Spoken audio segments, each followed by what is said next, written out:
70 tahun sudah Indonesia merdeka, maka di kemerdekaan 70 ini pantaslah Indonesia terbebas dari limbah elektronik yang mencemari lingkungan dan merusak kesehatan. Merdeka!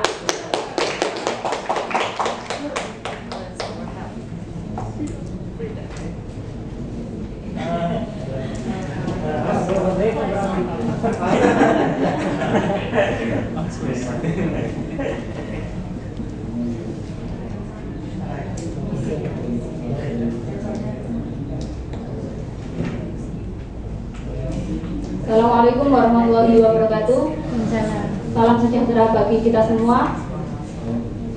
Thank you very much for the opportunity that has been given to me. I'm so sorry in here I just can speak for Indonesian language. And Excellency, all of the jury, Mr. and Mrs. and all of the audience and all of the participants and Prabanas International Conference whom I love. Oke. Pada kesempatan yang berbahagia kali ini, saya Khozinat Sada, perwakilan dari Universitas Negeri Malang, akan mempresentasikan sebuah gagasan terobosan baru tentang industri kreatif ramah lingkungan berbasis limbah elektronik.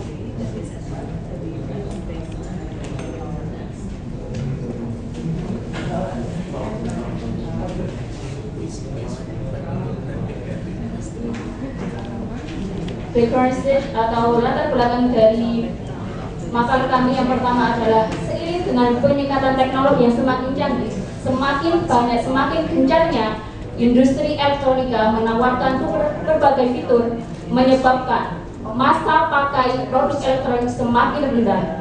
Dengan masa pakai produk elektronik semakin rendah, menyebabkan timbulnya permasalahan baru yaitu limbah elektronik. Kenapa limbah elektronik menjadi suatu permasalahan yang urgent atau harus segera diselesaikan? Karena limbah elektronik termasuk limbah B3 atau bahan beracun berbahaya, sehingga ketika pengolahannya tidak tepat maka akan mencemari lingkungan dan juga merusak kesehatan. Selanjutnya berkaitan dengan SDM atau sumber daya manusia.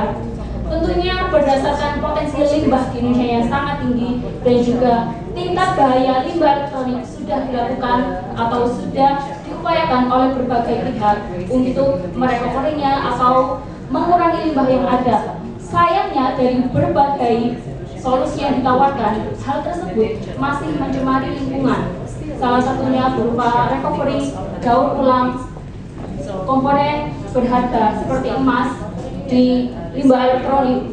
Hal itu masih menyebabkan pencemaran lingkungan, bahkan yang paling berbahaya di tahun 2010 telah terjadi keracunan timbal di daerah Jakarta Utara, tepatnya di Desa Munjul. Adapun pengolahan limbah yang sudah ada terdapat 4. Yang pertama, pemisahan atau pemilahan secara mekanik.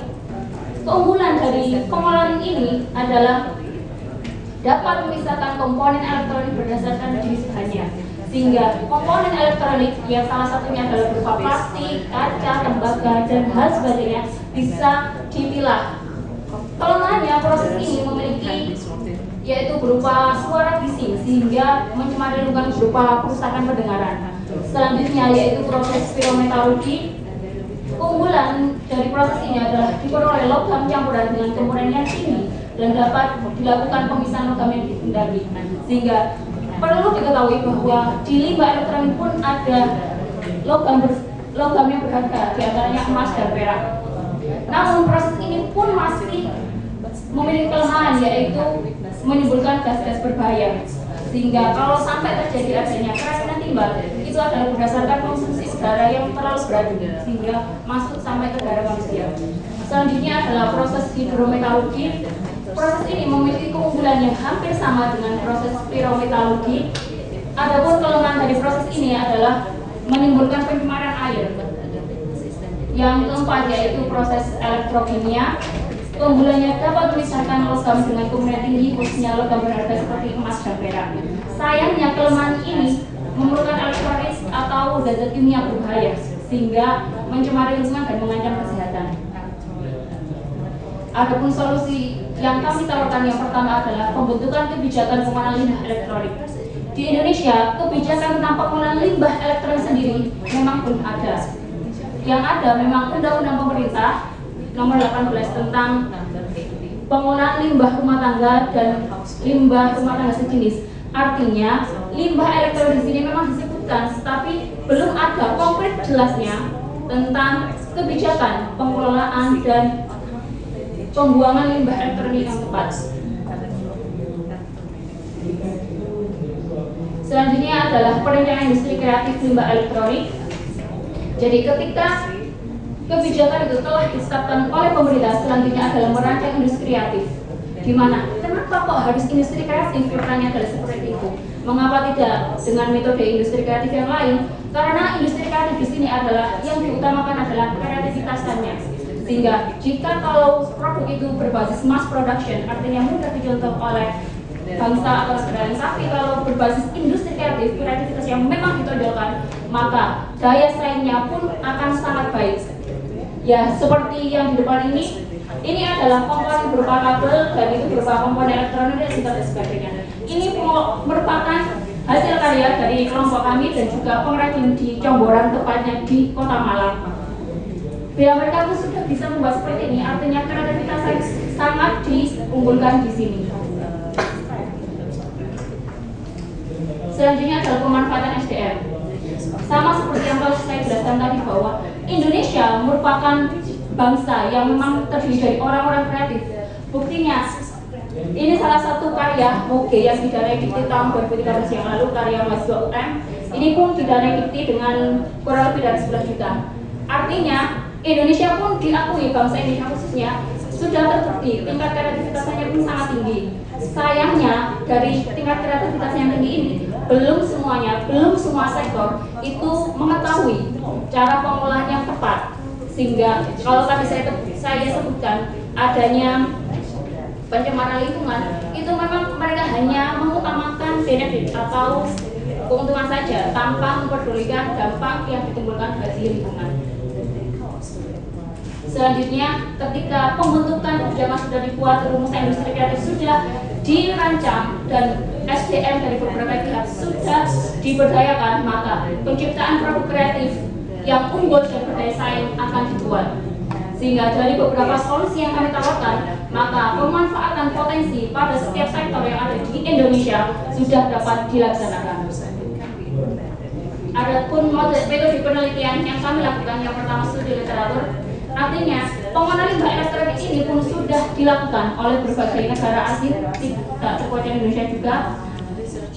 Kemudian dari studi literatur itu, kemudian kami merumuskan ide produk industri kreatif. Tentunya produk industri kreatif ini menyesuaikan dari bahan limbah elektronik sendiri, yaitu berupa kaca, kabel, campuran, dan sebagainya. Selanjutnya adalah merumuskan masalah. Rumusan masalah ini berfungsi untuk target ke depan. Artinya dari industri kreatif yang ada, ini segmentingnya seperti apa, prosedurnya, pengolahan seperti apa, itu nanti rumusan masalah. Selanjutnya ada pengumpulan data. Pengumpulan data di sini adalah berfungsi untuk mengumpulkan data jumlah limbah elektronik di Indonesia beserta potensi-potensinya, pengrajinnya yang ada di Indonesia. Artinya metode penilaian ini memang khusus diterapkan di negara Indonesia. Selanjutnya ada analisis data. Dari data yang terkumpul kemudian kita menganalisa kira-kira dari pengrajin mana yang berpotensi untuk melaksanakan gagasan ini. Selanjutnya adalah penarikan kesimpulan, dan yang terakhir adalah perumusan barang. Ada result working effort atau pembahasannya. Yang pertama, kami berusaha memaparkan antara jenis sampah elektronik dan dampaknya. Selanjutnya adalah merumuskan industri kreatif berbasis limbah elektronik, berikut strategi pendiriannya, dan yang terakhir adalah diskusi teknik implementasi. Dalam artian ketika sudah ditetapkan strategi industri kreatif sudah dibuat, maka pihak atau keywordnya terdiri dari pihak mana saja. Berikut adalah paparan jenis sampah atau limbah elektronik, begitu dengan contohnya. Selanjutnya, industri kreatif limbah elektronik. Di sini ada 3 komponen umum atau memang 3 tahapan yang perlu dilakukan untuk mendirikan industri kreatif. Yang pertama adalah memilah limbah elektronik berdasarkan bahan yang ada dan juga tingkat bahayanya. Selanjutnya dalam merumuskan produk, dari beberapa bahan yang ada, kira-kira produknya macam apa yang bisa dibuat dari bahan tersebut. Selanjutnya dalam menciptakan produk. Ini contoh produk limbah elektronik yang sudah ada. Pertama berupa lukisan berbentuk kaca. Selanjutnya ada miniatur mainan berbentuk kambing, itu dari limbah elektronik plastik dan kabel. Selanjutnya ada PCB atau print. Ini berbentuk laba-laba. Selanjutnya ada campuran berbentuk lukisan.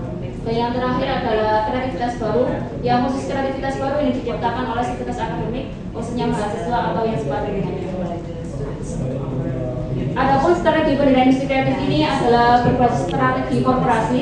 Artinya strategi korporasi ini bertujuan untuk mengembangkan dan meningkatkan diferensiasi produk dan kreativitas produk di masa depan, sehingga industri kreatif ini bisa dijalankan dalam jangka waktu yang panjang dan berkelanjutan dan berprospek ke depan yang baik. Karena setelah melakukan beberapa proses dan selalu ada evaluasi dan juga adanya kontrol perkembangan industri, baik tingkat variasi atau kreativitasnya. Selanjutnya adalah strategi pendirian industri kreatif. Yang pertama adalah analisis segmen pasar. Artinya ketika kita sudah menetapkan suatu industri yang memproduksi berdasarkan barang elektronik, maka kita harus sudah siap dengan segmen pasar atau konsumen yang akan membeli produk kita. Karena produk ini adalah berbasis handmade, artinya tidak semua bisa melakukan, maka pasarnya pun bisa spesifik.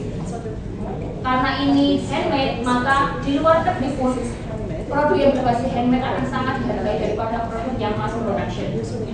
Dan ada manajemen produksi, ada sistem pengumpulan limbah, sumber daya manusia, dan yang terakhir adalah tata keuangannya seperti apa. Selanjutnya ini ada teknik implementasi. Di sini ada pemerintah, perguruan tinggi, masyarakat, dan industri penghasil elektronik.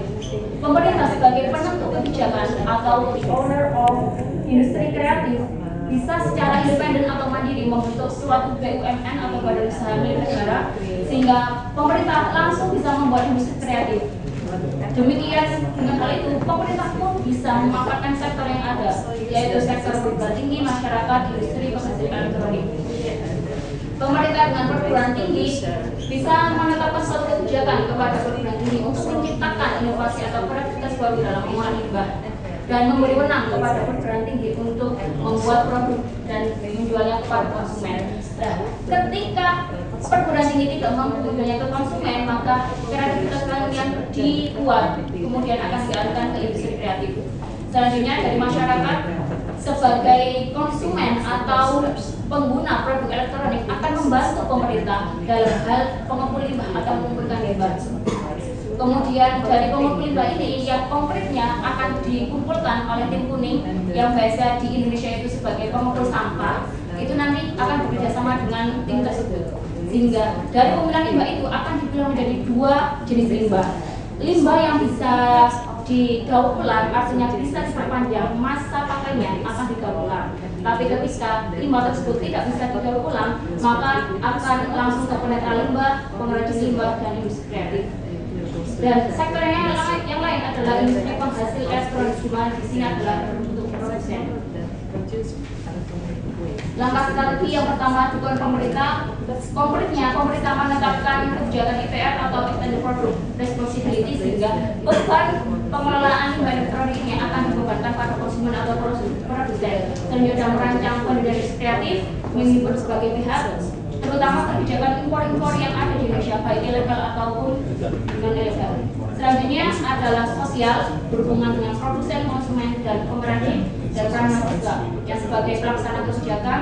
Dan yang ketiga adalah perekonomian, penetapan harga jual produk. Dan yang terakhir adalah wirausaha, menarik investor dan mengembangkan usaha. Kesimpulannya, pendirian industri kreatif bisa dilaksanakan dengan dukungan dari berbagai pihak, sehingga industri ramah lingkungan dapat tercipta. Caranya diharapkan semua pihak terkait dapat membantu melaksanakan program industri kreatif ramah lingkungan berbasis limbah elektronik. Terima kasih.